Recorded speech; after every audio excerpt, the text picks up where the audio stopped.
LJPR यानी कि लोक जनशक्ति पार्टी रामविलास की भी एक महत्वपूर्ण बैठक हुई। कार्यकारिणी की इस बैठक में कई मुद्दों पर बातचीत हुई, लेकिन क्या बातचीत हुई है को लेकर सार्वजनिक रूप से कुछ स्थिति स्पष्ट नहीं की गई है। हम आपको बता दें कि इसमें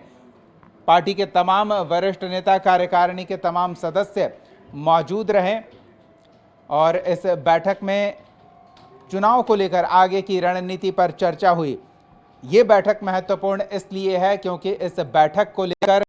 चर्चा ये थी, संभावना ये थी कि एलजेपीआर की ओर से चिराग पासवान के बिहार विधानसभा चुनाव लड़ने को लेकर जो संगठन को जिम्मेदारी दी गई है कि वो स्थिति स्पष्ट करेगी, सीट का चुनाव करेगी और चिराग अगर वाकई पार्टी के हित में बिहार विधानसभा चुनाव में अगर उतरते हैं तो वो बेहतर होगा, तो इस पर कोई फैसला लिया जाएगा। लेकिन ऐसी कोई जानकारी साझा नहीं की गई है। हमारे साथ सहयोगी आशुतोष जुड़ रहे हैं, इनके पास चलते हैं।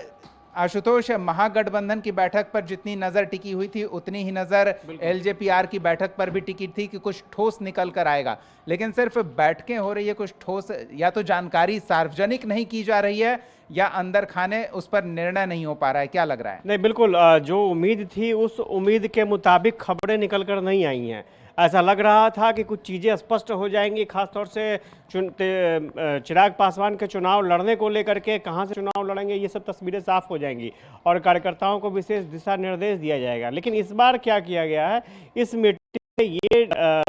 टारगेट कार्यकर्ताओं को दिया गया है कि भीम संवाद जो होगा उसके जरिए दलित वोट बैंक को इकट्ठा करना, एकत्रित करना अब एलजेपी के नेता शुरू करेंगे। स्वाभाविक तौर पर अब अगली रैली जो होने वाली है वो राजगीर में होने वाली है और ये माना जा रहा है कि वहाँ से चिराग पासवान हो सकता है कोई बड़ा मैसेज दें, क्योंकि अब स्वाभाविक तौर पर नीतीश कुमार का वो गढ़ है, इलाका है और ऐसे में नीतीश कुमार के गढ़ में जाकर क्या मैसेज देते हैं चिराग, ये सबसे बड़ी बात रहेगी। लेकिन आज जिस तरह से मीटिंग हुई और जो इनपुट निकल कर आने चाहिए थी वैसे कुछ खास इनपुट दिखे नहीं, तो ये जो एक्सपर्ट है वो मान रहे हैं कि पिछली बार जो चिराग घोषणा किए थे उसके बाद से क्या कोई पॉलिटिकल दबाव आना शुरू हो चुका है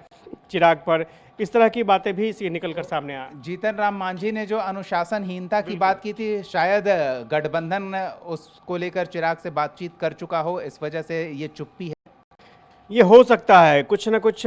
मामला ज़रूर होगा और क्योंकि इस तरह से साइलेंटली, आपको याद होगा कि अरुण भारती जहाँ जाते थे वहाँ कुछ खबर देकर आते थे, या तो सोशल मीडिया पर तो लगातार वो खबरें दे ही रहे थे, लेकिन इस मीटिंग के दौरान इस तरह से कुछ खास निकल कर नहीं आना और स्वाभाविक तौर पर जो चुनावी तैयारी होती है, भीम संवाद, दलितों को एकजुट करना, ये सब तो कॉमन चीज़ें नज़र आती हैं, लेकिन जो उम्मीदें थी इस बैठक से निकल कर आनी चाहिए थी वो नहीं आ पाई हैं। तो कहीं ना कहीं कुछ बातचीत चल रही होगी, कुछ दावे प्रतिदावे हो रहे होंगे या फिर समझौता की कोशिश हो रही है, कुछ ना कुछ तो ऐसा है जो लग रहा है कि मिसिंग है और वो हो सकता है कि राजगीर में कुछ निकल कर सामने आ सकता है। मतलब इतने शोर शराबे के बाद ये चुप्पी अखर रही है? नहीं, बिल्कुल जिस तरह की चीज़ें चल रही थी, अरुण भारती लगातार पोस्ट कर रहे थे, नया नेतृत्व, नया संकल्प, ये वो, तो ये लग रहा था कि कुछ ना कुछ होगा, लेकिन अचानक फिर सब चीज़